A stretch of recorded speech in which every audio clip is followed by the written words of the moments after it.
Hello दोस्तों, welcome back to my YouTube channel. आज की वीडियो है 12th अकाउंट्स के लिए और इस वीडियो में हम पढ़ेंगे 12th accounts fundamental of partnership के फर्दर टॉपिक्स। बट उससे पहले करेंगे हम एक प्रैक्टिकल क्वेश्चन उस थ्योरी पे बेस्ड जो थ्योरी हमने इस चैप्टर के पार्ट 1 में कवर की थी। So without talking further let's get into this video और चलिए सीखते हैं।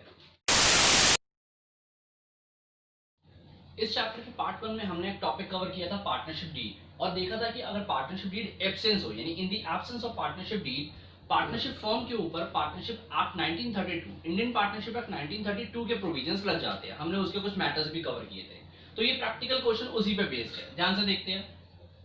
फर्स्ट कॉन्सेप्ट हमारा कहता है A devotes more time than B and C in the business. A demand salary at the rate 10,000 per month. कह रहा है कि ए बिजनेस के अंदर बी और सी से, हम ऊपर क्वेश्चन देखते हैं पहले।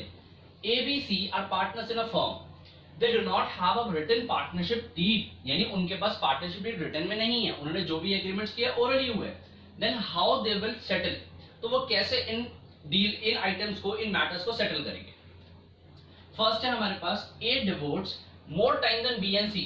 ए बिजनेस के अंदर ज्यादा टाइम देता है बी एंड सी से। A devotes more time than B and C in the business. A demand salary at the rate per 10,000 per month और कहता है कि मुझे सैलरी दे दो। मैं आपको समझाता हूँ। ए बी और सी तीन पार्टनर है। ए कहता है कि मैं बिजनेस के अंदर ज्यादा टाइम दे रहा हूँ तुम दोनों से काम करने में, तो मुझे सैलरी भी चाहिए, प्रॉफिट तो मेरे को मिलेगा ही मिलेगा, उसके अलावा मुझे हर महीने 10,000 रुपए पर मंथ के हिसाब से सैलरी दो। याद करो हमने कॉन्सेप्ट क्या पढ़ा था कि अगर पार्टनरशिप डीड ना हो तो किसी भी पार्टनर को किसी तरीके का कोई रेम्यूनरेशन नहीं मिलता। तो यहाँ पर ए किसी भी सैलरी के लिए लायबल नहीं है अकॉर्डिंग टू लॉ, यानी बी और सी चाहे तो उसको मना कर सकते कि भाई तेरे को कोई सैलरी नहीं मिलेगी, हमारे पास रिटन पार्टनरशिप डीड नहीं है।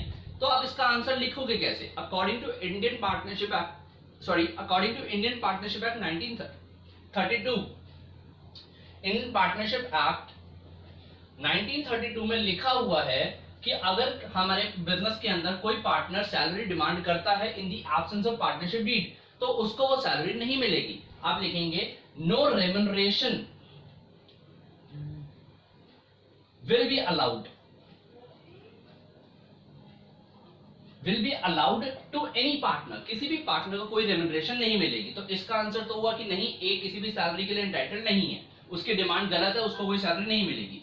सेकंड पॉइंट है हमारे पास B contributes more capital than A and सी।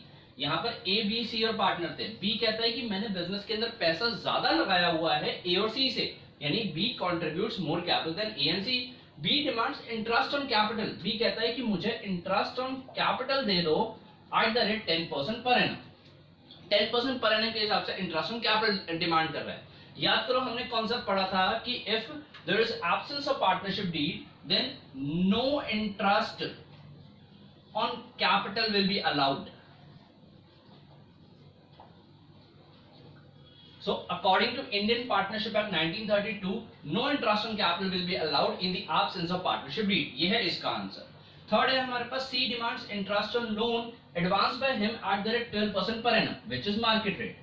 सी ने बिजनेस को कोई लोन दिया हुआ है, पर्सनल कैपेसिटी में सी ने कैपिटल के अलावा बिजनेस को लोन प्रोवाइड किया है, जिसके ऊपर वो डिमांड कर रहा है 12% पर एनम के हिसाब से इंटरेस्ट। कह रहा है कि मुझे 12% पर एनम के हिसाब से इंटरेस्ट, तो जो मार्केट में भी रेट चल रहा है, यानी अगर हम यही वाला लोन मार्केट से जाके लेते तो हमें इसी इंटरेस्ट रेट पे मिलता। तो याद कीजिए हमने पढ़ा था कि in the absence of partnership deed हम जो मैक्सिमम इंटरेस्ट प्रोवाइड कर सकते हैं पार्टनर के लोन पे वो है 6% पर एनम। तो उसकी 12% की डिमांड गलत है, जो उसको इंटरेस्ट मिलेगा वो मिलेगा सिर्फ और सिर्फ 6% पर एनम के हिसाब से according to Indian partnership act 1932। जो हमारा नेक्स्ट कॉन्सेप्ट है वो है B demands to share profit and losses in the ratio of capital. B देखो यहाँ पर सेकंड पॉइंट में हमने क्या पढ़ा था, बी कॉन्ट्रीब्यूट्स मोर कैपिटल। ये चालाक बन रहा है बहुत ज्यादा। बी कहता है कि मुझे, हम लोगों ने जो कैपिटल इन्वेस्ट की हुई है, मैं एग्जांपल देता हूं, सपोज ए ने 1 लाख, इसने 2 लाख और इसने भी 1 लाख, यानी 1 लाख 2 लाख और 1 लाख, इस हिसाब से इन्होंने कैपिटल को कंट्रीब्यूट किया हुआ बिजनेस में। यानी इस बिजनेस के अंदर ए का 1 लाख रुपए लगा हुआ है, बी का 2 लाख रुपए और सी का 1 लाख रुपए। तो बी कहता है कि जिस हिसाब से मेरी कैपिटल ज्यादा लगी हुई है ना, तो उसी के अकॉर्डिंग मुझे क्या कहते हैं प्रॉफिट एंड लॉसेस भी दो, यानी प्रॉफिट लॉस भी हम इसी रेशियो में दें। तो डेफिनेटली अगर इसकी कैपिटल ज्यादा तो इसको प्रॉफिट लॉस ज्यादा मिल जाएगा। तो ये डिमांड कर रहा है ऐसा। बट याद करो in the absence of partnership deed हमने पढ़ा था कि profit and losses equally share होंगे। यानी बाकी पार्टनर्स बोल सकते हैं कि नहीं, in the absence of partnership deed हमारा लॉ बोलता है कि अगर हमारे पास पार्टनरशिप डीड एब्सेंट है तो प्रॉफिट लॉस पार्टनर्स के अंदर इक्वली डिस्ट्रीब्यूट होंगे। जो हमारा नेक्स्ट कॉन्सेप्ट है वो है A has draw ₹10,000 for personal use. यानी ए बिजनेस से 10,000 रुपए ड्रॉ करके ले गया, तो मैं इसको बोल सकता हूं कि उसने ड्राइंग कर ली, बिजनेस से ड्राइंग करी 10,000 रुपए की for personal use. Other partners demand interest on drawing. अब देखो ए ने ड्राइंग करी है तो बी और सी कह रहे ला भाई तू बिजनेस को इंटरेस्ट दे, यानी तूने जो ड्राइंग करी है उसके ऊपर interest on drawing they business को। अब याद करो हमने कॉन्सेप्ट में पढ़ा था कि अगर हमारे पास पार्टनरशिप डीड एब्सेंट होती है तो कोई हम पार्टनर को जिस तरीके से इंटरेस्ट ऑन कैपिटल प्रोवाइड भी नहीं कर सकते, उसी तरीके से इंटरेस्ट ऑन ड्राइंग चार्ज भी नहीं कर सकते। यानी again interest on drawing will not charged, will not charged. तो ये थे हमारे कुछ प्रैक्टिकल प्रॉब्लम्स जो हमारे उसी पार्टनरशिप डीड वाले कॉन्सेप्ट पे बेस्ड थी, जो हमने पार्ट 1 में कवर किया था। ये एग्जाम्स के लिए इंपॉर्टेंट है, एग्जाम में इनमें से एक ना एक कॉन्सेप्ट देखने को मिल सकता है और ये प्रैक्टिकल कॉन्सेप्ट आगे यूज भी होने वाले हैं। तो हमने एक प्रैक्टिकल क्वेश्चन देखा कि अगर हमारे पास पार्टनरशिप डीड एब्सेंट होगी तो हम डिफरेंट डिफरेंट एस्पेक्ट्स को कैसे डील करेंगे। और भी कॉन्सेप्ट्स है, मैंने अगेन डिस्क्रिप्शन में अटैच किए हुए क्वेश्चंस आप वहां से देख सकते हो और इनकी प्रैक्टिस कर सकते हैं। तो चलिए चलते हैं अपने नेक्स्ट कॉन्सेप्ट की तरफ। तो हमारा जो नेक्स्ट कॉन्सेप्ट है वो है profit and loss appropriation account. मैं इस कॉन्सेप्ट को 5 स्टार देना चाहूंगा। एग्जाम के अंदर 99.99% चांसेस है कि ये कोई कॉन्सेप्ट आने वाला है। Profit and loss appropriation account को समझाने से पहले मैं आपको लेके चलता हूं आपकी 11th क्लास में वापस। जब आप छोटे छोटे से बच्चे हुआ करते थे तो 11th क्लास में आपने क्या सीखा? 11th क्लास में आपने एक चैप्टर पढ़ा था फाइनल अकाउंट्स, और इस फाइनल अकाउंट्स के अंदर आपने सोल प्रोप्राइटरशिप फर्म के, जो आपकी सोल प्रोप्राइटरशिप एक फॉर्म ऑफ बिजनेस ऑर्गेनाइजेशन होती है, उसके फाइनल अकाउंट्स बनाना सीखे थे।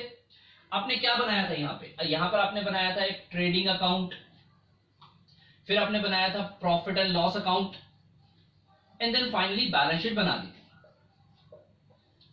हम लोग 12th क्लास के अंदर अकाउंटिंग फॉर पार्टनरशिप के अंदर यहाँ पर फाइनल अकाउंट्स बनाना नहीं सीख रहे पार्टनरशिप के। यानी पार्टनरशिप के फाइनल अकाउंट्स तो बिल्कुल वैसे बनते हैं जैसे ये बनते थे, यानी जैसे हम सोल प्रोप्राइटरशिप के फाइनल अकाउंट्स बनाया करते थे बिल्कुल एग्जैक्टली सेम बनेंगे इसके भी फाइनल अकाउंट्स। और सर ये तो हमें ऑलरेडी आते हैं, जब आप छोटे बच्चे थे आपने सीख लिया, अब आप बड़े हो गए हो तो अब आप इसके आगे का काम सीखोगे। यानी अब आप सीखोगे कि इसके बाद क्या होता है। यानी आप फाइनल अकाउंट्स पार्टनरशिप के बना चुके हो, आपको वो काम आता है, तो अब उसके बाद क्या होता है 12th क्लास में हम वो सीख रहे हैं। तो हमारा फर्स्ट कॉन्सेप्ट निकलता है वहां से। अगर अकाउंटिंग की बात करें तो profit and loss appropriation account का नाम से पता लग रहा है, profit and loss appropriation account. Profit and loss account तो बनाना सीख चुके हो। तो basically this account is the extension, यानी ये बनाया जाता है प्रॉफिट एंड लॉस के बाद। अच्छा 11th क्लास में हमने सीखा ट्रेडिंग अकाउंट, फिर हमने सीखा प्रॉफिट एंड लॉस अकाउंट, फिर हमने सीखा बैलेंस शीट। पर यहां पर क्या होगा 12th क्लास में, बैलेंस शीट से पहले हम प्रॉफिट एंड लॉस अकाउंट के बाद एक अकाउंट बनाएंगे profit and loss appropriation account, and then फिर हम जाएंगे अपनी बैलेंस शीट पे। तो हमारे पास एक ये एक्सटेंशन हमें और बनाना पड़ेगा यहाँ पे। अब ये क्या है, मेरी बात ध्यान से सुनना। प्रॉफिट एंड लॉस अकाउंट से आप क्या निकालते थे? याद होगा आपको, प्रॉफिट एंड लॉस अकाउंट से सर आपका एक रिजल्ट निकलता था बिजनेस का प्रॉफिट या लॉस, जिसको बोला जाता था नेट प्रॉफिट या फिर लॉस।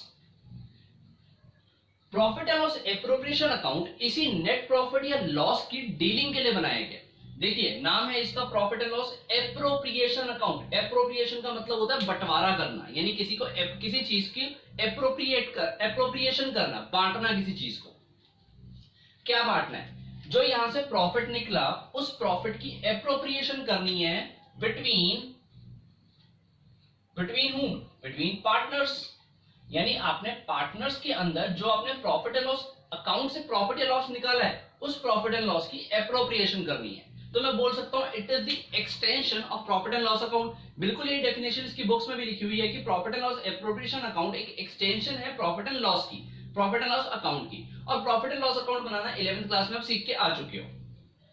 तो जो आपकी ध्यान रखने वाली बात है कि जो अकाउंट सोल प्रोप्राइटरशिप के बनते थे फाइनल अकाउंट्स एग्जैक्टली सेम यहां पर बनते हैं पार्टनरशिप फर्म के। तो यानी वो तो हमें काम आता है। हम यहाँ पर 12th क्लास में पार्टनरशिप फर्म के फाइनल अकाउंट्स नहीं बनाने वाले, हम यहाँ पर उसका आगे का काम करने वाले हैं, यानी उसके बाद क्या होता है। तो जिसमें हमारा फर्स्ट कॉन्सेप्ट निकल के आता है profit and loss appropriation account. हमने समझ लिया कि क्या चीज है, ये बनेगा प्रॉफिट एंड लॉस के बाद नेट प्रॉफिट या जो नेट लॉस निकला होगा उसके डिस्ट्रीब्यूशन के लिए, उसकी अप्रोप्रिएट ट्रीटमेंट के लिए। तो अब हम देखते हैं इसका फॉर्मेट कि इसको कैसे बनाया जाता है और इसके ट्रीटमेंट्स क्या होते हैं, इसकी कुछ जर्नल एंट्रीज देखते हैं। तो अब इसको हम अकाउंटिंग पॉइंट ऑफ व्यू से समझते हैं। तो ये है हमारा format of profit and loss appropriation account. इस फॉर्मेट में जो एंट्री आई है, ये जो जितने भी आइटम्स यहाँ रिप्रेजेंट हो रहे हैं, ये कुछ एंट्रीज के बेस पे है। तो हम उन एंट्रीज को समझ के एक एक आइटम को कवर करते हैं। और आपको ये कॉन्सेप्ट जब एंट्रीज आप समझ लेंगे तो बहुत आसान लगने वाला है और एक बहुत इंपॉर्टेंट कॉन्सेप्ट है। तो चलिए देखते हैं। सबसे पहले तो हम देखते हैं कि हम लोगों ने एक प्रॉफिट एंड लॉस अकाउंट बनाया होगा। जब हम लोगों ने प्रॉफिट एंड लॉस अकाउंट बनाया होगा तो वहां से हमारा टू नेट प्रॉफिट निकला होगा या फिर बाय नेट लॉस निकला होगा। हमने इसी नेट प्रॉफिट या फिर नेट लॉस को आगे बढ़ाना है, एक्सटेंशन करना है और बनाना है profit and loss appropriation account. यानी हमारी जो फर्स्ट जर्नल एंट्री हुई होगी, हमारी हुई होगी इस नेट प्रॉफिट या नेट लॉस को profit and loss appropriation account में ट्रांसफर करने की। ये देखिए यहां से स्टार्ट हो रहा है प्रॉफिट एंड लॉस अकाउंट। यहां पर सबसे पहले आया है profit and loss account which is net profit. यानी हम लोग प्रॉफिट एंड लॉस अकाउंट से प्रॉफिट लेके आए, नेट प्रॉफिट लेके आए in the profit and loss appropriation account. क्यों लेके आए? क्योंकि हमें इसी प्रॉफिट की तो एप्रोप्रिएशंस करनी है। यानी सबसे पहले हमारे पास ये प्रॉफिट आया, क्या एंट्री हो गया है हमारे पास जो प्रॉफिट, देखो यहां पर ये प्रॉफिट क्रेडिट बैलेंस है, तो हमने इसको यहां भेजा होगा प्रॉफिट एंड लॉस अकाउंट में। तो हमने प्रॉफिट एंड लॉस अकाउंट को खत्म किया, यानी profit and loss account debit to profit and loss appropriation account. ये हमने यहां पर इसको ट्रांसफर किया। देखिए प्रॉफिट एंड लॉस अकाउंट एक तरीके से रट्टा मार के भी मैं आपको आइटम्स याद करवा दूं तब भी काम बन सकता है इसका, बट उसमें फिर आपको फिर अपनी नॉलेज में कुछ समझ नहीं आएगा, आपकी सेल्फ ग्रोथ नहीं होगी। सेल्फ ग्रोथ होगी इन एंट्रीज को सीख के कि सबसे पहले हमने क्या किया कि इस प्रॉफिट को ट्रांसफर किया। यानी अगर मैं इसकी नरेशन लिखना चाहूं तो being profit transfer to profit and loss appropriation account. तो मैंने फर्स्ट एंट्री में अपने प्रॉफिट को ट्रांसफर किया है from the profit and loss account to the profit and loss appropriation account. इस एंट्री के through profit and loss account को डेबिट किया, ये देखिए अब डेबिट हो गया to profit and loss appropriation account. Profit and loss appropriation account credit हुआ है प्रॉफिट एंड लॉस के नाम से। याद कीजिए 11th क्लास में अपने लेजर पोस्टिंग सीखी थी, ये यहां पर हमने एक लेजर पोस्टिंग की है, नेट प्रॉफिट को ट्रांसफर किया है। सिमिलरली अगर आपके पास नेट लॉस निकलता है तो इसकी ऑपोजिट करके एंट्री आप ट्रांसफर करोगे नेट लॉस। ये रहा आपका इस एंट्री की ऑपोजिट एंट्री, यानी profit and loss appropriation account debit हो जाएगा प्रॉफिट एंड लॉस अकाउंट के नाम से टू नेट लॉस ट्रांसफर हो जाएगा। चलिए इतना काम तो कर लिया हमने, ट्रांसफर कर लिया। अब हमें करनी है इस प्रॉफिट की एप्रोप्रिएशंस। ध्यान दीजिए अब बहुत इंपॉर्टेंट बात है कि profit and loss appropriation account के अंदर appropriations related to partners only होंगी। यानी सिर्फ वो एप्रोप्रिएशंस जो हमारे पार्टनर से रिलेट करती है वही यहां पर रिकॉर्ड होंगी। ऐसी कोई भी एप्रोप्रिएशन जो बिजनेस के अदर खर्चों से रिलेट करती है, सपोज किसी एम्प्लॉय से, मैनेजर से डील करती है, वो यहां नहीं आएगी। Related to partners only. Partner से रिलेटेड हमारे पास टोटल 5 एप्रोप्रिएशन है जो हमने रिकॉर्ड करनी है। इन 5 के बारे में पढ़ना है। इन 5 के अलावा छठी कोई ऐसी कोई 6th एप्रोप्रिएशन है नहीं जो यहां पर शो होगी। तो चलिए एक एक करके बात करते हैं। सबसे पहले हमने डेबिट किया है इंटरेस्ट ऑन कैपिटल के नाम से, जो हम ए को, बी को और सी को किसी को भी प्रोवाइड कर सकते हैं। टोटल आउटर कॉलम में आ जाएगा। क्या एंट्री है, यानी बेसिकली हो क्या रहा है कि ए बी सी जो हमारे पार्टनर्स हैं, ए बी सी, इन लोगों ने बिजनेस में कुछ पैसा लगाया होगा तो आप इनको इंटरेस्ट ऑन कैपिटल प्रोवाइड कर रहे हो। सो बेसिकली आप क्या कर रहे हो कि profit and loss appropriation account को डेबिट कर रहे हो टू, इन तीनों को इंटरेस्ट ऑन कैपिटल दे रहे हैं। तो हम यहां पर एंट्री कर सकते हैं टू इंटरेस्ट ऑन कैपिटल।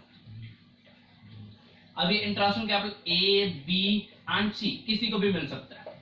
तो हमने ये सेकंड एंट्री इसी की लेजर पोस्टिंग करी है। Profit and loss account, profit and loss appropriation account debit हुआ है ए बी एंड सी के नाम से इंटरेस्ट ऑन कैपिटल को। ठीक है, तो हमने इंटरेस्ट ऑन कैपिटल प्रोवाइड करवाया। ये हमारी फर्स्ट एप्रोप्रिएशन है। इसके अलावा हमारे पास नेक्स्ट एप्रोप्रिएशन क्या हो सकती है? देखिए एक तो पार्टनर से रिलेटेड इंटरेस्ट ऑन कैपिटल हो सकता है, एक हो सकता है कि हमने किसी पार्टनर को रेम्यूनरेशन प्रोवाइड करवाई हो, सैलरी, कमीशन। तो ये रही उसकी एंट्री जो है। यानी हम नेक्स्ट एप्रोप्रिएशन दे सकते हैं कि profit and loss appropriation account को डेबिट करके हम पार्टनर्स को हो सकता है सैलरी प्रोवाइड करवा दें या फिर कमीशन प्रोवाइड करवा दें। किसी भी पार्टनर को हो सकती है अभी ए बी या फिर सी। आप ये भी किसी भी पार्टनर को प्रोवाइड कर सकते हो, तो ये आपकी नेक्स्ट एंट्री बन जाएगी। पार्टनर सैलरी और पार्टनर्स कमीशन से इसको डेबिट किया गया, ठीक है। प्रॉफिट एंड लॉस को डेबिट किया गया है इन दो नेम से कि जो इनको प्रोवाइड किया जा रहा है। ओके, इंटरेस्ट ऑन कैपिटल हो गया। ओके, इसके बाद क्या होता है, क्या होता है कि जब ना हम प्रॉफिट में से एप्रोप्रिएशंस कर देते हैं, कुछ पैसा हम लोग बिजनेस की फ्यूचर के लिए रख लेते हैं बिजनेस के अंदर, उसको बोला जाता है रिजर्व्स। यानी हमने कुछ पैसा ट्रांसफर किया रिजर्व में, तो क्या एंट्री बन गई होगी ट्रांसफर टू रिजर्व की। मैं एंट्री के नंबर डाल देता हूँ। फर्स्ट एंट्री हमने ये करी और फर्स्ट एंट्री की थी हमने इसके लिए, ये भी हमारी फर्स्ट एंट्री पे बेस्ड था। सेकंड एंट्री हमने की थी इंटरेस्ट ऑन कैपिटल के लिए, ये हमारी सेकंड एंट्री पे बेस्ड है। ये हमारी थर्ड एंट्री पे बेस्ड है, ये भी हमारी थर्ड एंट्री पे बेस्ड है, ये हमारी थर्ड एंट्री पे बेस्ड है दोनों। ओके, उसके बाद रिजर्व को ट्रांसफर करना, यानी हमारी जो फोर्थ एंट्री है, हमने रिजर्व को ट्रांसफर किया होगा, profit and loss appropriation account को अगेन डेबिट किया और पैसा ट्रांसफर किया रिजर्व में। देखिए, इसको समझने के लिए आपको कुछ स्पेशल नॉलेज नहीं चाहिए, आपको अकाउंट्स की बेसिक नॉलेज चाहिए, बेसिक जर्नल एंट्रीज क्लियर होनी चाहिए। अगर आपको बेसिक जर्नल एंट्रीज क्लियर है तो आप इसको बहुत आसानी से कवर कर सकते हो। ओके, सो नेक्स्ट है हमारे पास, हमने रिजर्व को ट्रांसफर कर दिया, प्रॉफिट एंड लॉस अकाउंट को, profit and loss appropriation account को डेबिट कर दिया रिजर्व के नाम से। नेक्स्ट ये एप्रोप्रिएशन, देखिए ये तो थी एप्रोप्रिएशन जो हमने प्रॉफिट में से पार्टनर्स को प्रोवाइड करनी थी। उसके अलावा ये है हमारा चार्ज, यानी ये हमने पार्टनर से चार्ज करना है, तो इसको भी हम एक जर्नल एंट्री के थ्रू समझते हैं और देखते हैं कि ये क्या है। So interest on drawing, interest on drawing का मतलब है कि जो भी पार्टनर्स ने बिजनेस से ड्राइंग की होगी उसके ऊपर उनसे इंटरेस्ट चार्ज किया गया। जिस तरीके से पार्टनर्स ने बिजनेस में पैसा इन्वेस्ट किया था, कैपिटल लगाया था, तो उनको इंटरेस्ट ऑन कैपिटल प्रोवाइड किया गया था। यहाँ पर उन लोगों ने ड्राइंग की है, बिजनेस से पर्सनल यूज के लिए पैसा विड्रॉ किया है, तो जिसके ऊपर उनसे इंटरेस्ट ऑन ड्राइंग चार्ज किया गया था। इसकी क्या एंट्री है, देखिए इन चीजों से, ये वाली एप्रोप्रिएशन से बिजनेस का प्रॉफिट कम हो रहा था, इस एप्रोप्रिएशन से यानी इस चार्ज से बिजनेस का प्रॉफिट बढ़ेगा, ये पार्टनर से चार्ज होगा। सो बेसिकली इसकी एंट्री होगी interest on drawing account debit to profit and loss appropriation account. ये देखिए प्रॉफिट एंड, ये हमारी फिफ्थ एंट्री पे बेस्ड है। Profit and loss appropriation account को क्रेडिट किया गया है इंटरेस्ट ऑन ड्राइंग के नाम से। अगेन ये ए बी या सी किसी के लिए भी हो सकता है, ठीक है। टोटल हमारा आउटर कॉलम में यहां आ जाएगा। तो ये थी सारी एप्रोप्रिएशन और ये था पार्टनर से चार्ज जो हमने देख लिया। तो ये थी हमारी सारी एप्रोप्रिएशन जो देखी हमने इन जर्नल एंट्रीज के बेस पे। मैंने यहाँ पर जर्नल एंट्रीज रिकॉर्ड कर दी हैं, आप इनका स्क्रीनशॉट ले लीजिए। वैसे ही सारी जर्नल एंट्रीज आपको नीचे नोट्स में मिलने वाली हैं। ओके, सो अब चलते हैं, हम इसको खत्म करते हैं अपने profit and loss appropriation account को। तो सारी एप्रोप्रिएशन करने के बाद बारी आती है इस अकाउंट को टोटल करने की, टोटल करके इसका बैलेंस फाइंड करने की। ये सबसे इंपॉर्टेंट स्टेप है बच्चे अक्सर इस स्टेप में गलती करते हैं। कैसे है ये स्टेप? बहुत ही आसान है। आपने देखना है कि आपका प्रॉफिट एंड लॉस अकाउंट से या प्रॉफिट लेके आए थे, उसमें से ये एप्रोप्रिएशन कर दी, उसके बाद आपने ये इंटरेस्ट चार्ज कर लिया, जो इंटरेस्ट ऑन ड्राइंग पार्टनर से चार्ज करना था कर लिया। अब आपने दोनों अकाउंट का बैलेंस करना है, यहाँ का टोटल करना है। अगर ये टोटल ज्यादा है तो उसमें से ये एप्रोप्रिएशंस को माइनस करना है, तो आपका बैलेंस बच जाएगा। सपोज मैं आपको एग्जांपल देता हूं, ये प्रॉफिट और ये इंटरेस्ट ऑन ड्राइंग चार्ज किया, इसका टोटल है 1 लाख, यानी जो टोटल आ रहा है इस साइड का 1 लाख। ये सारी एप्रोप्रिएशंस का टोटल आ रहा है सपोज 20,000, यानी इन सबको टोटल करके आ रहा है 20,000, 20,000 टोटल आ रहा है। नाउ अब हुआ क्या कि 20,000 का बैलेंस बच गया, इसको मैं बोल सकता हूं बैलेंसिंग फिगर। ये जो बैलेंस बच गया ये क्या है? ये है हमारा डिविजिबल प्रॉफिट, यानी ये है वो प्रॉफिट जो एक्चुअल में बिटवीन द पार्टनर्स बटेगा। तो हम इसको कैसे बांटेंगे? यहां पर यानी profit to profit transfer to, जो हमारे पार्टनर्स हैं ए बी एंड सी, इनके बीच में ये प्रॉफिट डिस्ट्रीब्यूट किया जाएगा जो भी यहां पर बच जाएगा। तो ये है हमारा डिविजिबल प्रॉफिट। समटाइम्स ऐसा भी हो सकता है कि ये वाली साइड का टोटल यानी कि डेबिट साइड का टोटल ज्यादा आया और ये हमारे पास एप्रोप्रिएशंस के बाद जो प्रॉफिट बच रहा है वो कम बच जाए, तो उस केस में लॉस निकल आएगा। तो वो भी रेस्पेक्टिवली हो सकता है, कोई एक ही चीज देख लेगी, या तो प्रॉफिट या लॉस। तो ये है आपके सामने profit and loss appropriation account. मैं आपको एक सही फॉर्मेट दे रहा हूं, आप उसका स्क्रीनशॉट ले लीजिए। ओके, तो ये था हमारा profit and loss appropriation account का फॉर्मेट, उसके कॉन्सेप्ट, हमने जर्नल एंट्रीज देखी। हम एक इसकी जर्नल एंट्री देख लेते हैं कि जब प्रॉफिट ट्रांसफर होगा तो कैसे होगा। ये थोड़ा इंपॉर्टेंट है। जब आपका profit and loss appropriation account से प्रॉफिट ट्रांसफर होगा तो आप profit and loss appropriation account को डेबिट कर रहे हो, और इस प्रॉफिट को ट्रांसफर कर रहे हो टू पार्टनर्स को, to A, to B and to C, या फिर हमारे पास जो भी पार्टनर्स होंगे हम उनको ये प्रॉफिट ट्रांसफर कर देंगे in their profit sharing ratio, यानी कि जो भी उनकी प्रॉफिट शेयरिंग रेशियो पीएसआर होगा उसके अंदर हम उनको ये प्रॉफिट लॉस ट्रांसफर कर देंगे।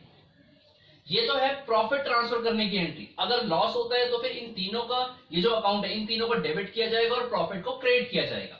अब देखिए ए के बाद में यहां लिख सकता हूं कैपिटल अकाउंट या फिर करंट अकाउंट। अब सर ये कैपिटल और करंट अकाउंट क्या है, इसके लिए आपको थोड़ा सा वेट करना पड़ेगा।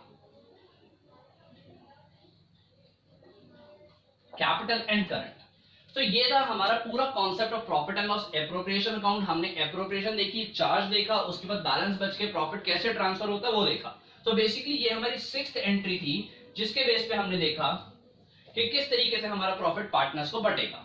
तो इस वीडियो में हमने कॉन्सेप्ट देखा profit and loss appropriation account का और उसके सारे कॉन्सेप्ट्स को, सारे उसके जो पार्ट को अच्छे से समझ लिया। नेक्स्ट वीडियो में हम देखेंगे profit and loss appropriation account पे बेस्ड प्रैक्टिकल क्वेश्चंस और इसको और अच्छे से समझने की कोशिश करेंगे। आई होप आप लोगों को वीडियो अच्छी लगी तो इस वीडियो को लाइक करो और अपने दोस्तों के साथ शेयर करो। इस चैप्टर के सभी इंपॉर्टेंट नोट जो भी हमने किया आपको नीचे डिस्क्रिप्शन में मिल जाएंगे। अगर फिर भी कोई डाउट रह जाता है तो मुझसे नीचे कमेंट्स में पूछो या फिर मुझे अदर सोशल मीडिया हैंडल्स पर फॉलो करो, लिंक आपको नीचे डिस्क्रिप्शन में मिल जाएगा। उस लाल वाले बटन को दबा के चैनल को सब्सक्राइब करना बिल्कुल मत भूलना। मैं मिलूंगा आपको नेक्स्ट वीडियो में। Thank you.